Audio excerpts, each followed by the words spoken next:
40 for 2 weeks now. Yeah. And I can say it's been an interesting trip because, as I said in my previous episode, it's been a process for me that started in my mid 39, if I should use the word.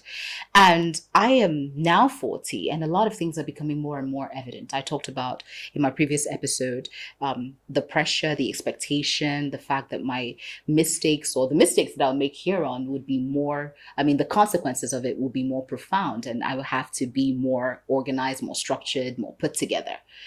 But I would say that one of the greatest things that I'm becoming aware of now is that perfection doesn't always mean the best. In fact, I am realizing that it's all about functionality from here on. It's not just about the aesthetics of things, because I know back in the days, I would think about how does this look? How does it feel? What would people say about it? But right now I'm thinking about what works. For me, it's not about perfection. It's about functionality. And I'll explain it to you this way. I was just thinking to myself yesterday, if I had given myself 20 million naira at age 35 and said, Gloria, on your 40th birthday, I want you to buy the car that you feel is befitting for you. The car that at 40, people know gang, you are 40, right?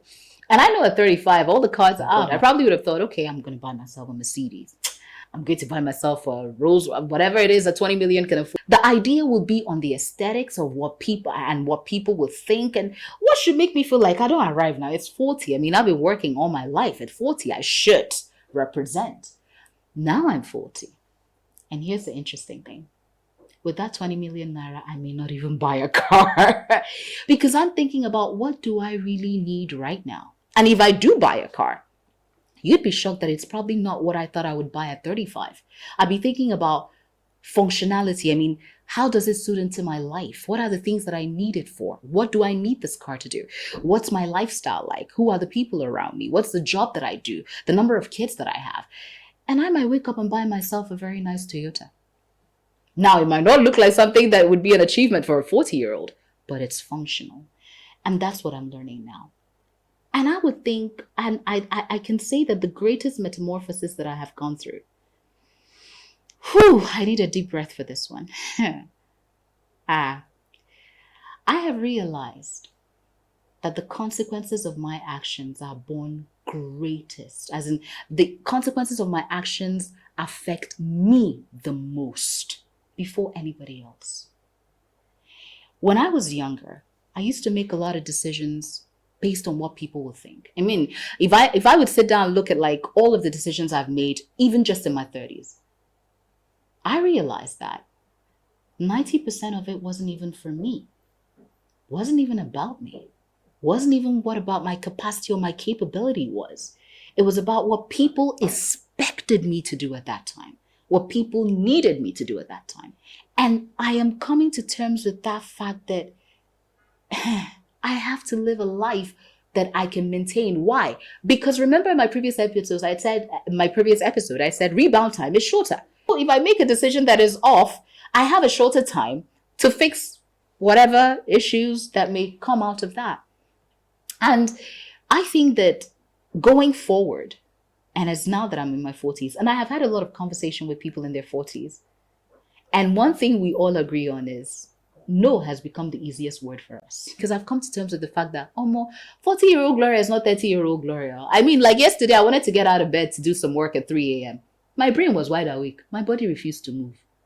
As in, I really willed myself to get out of bed. And my body was like, no, young lady or old woman, whatever it is, you're tired. Guess what I did?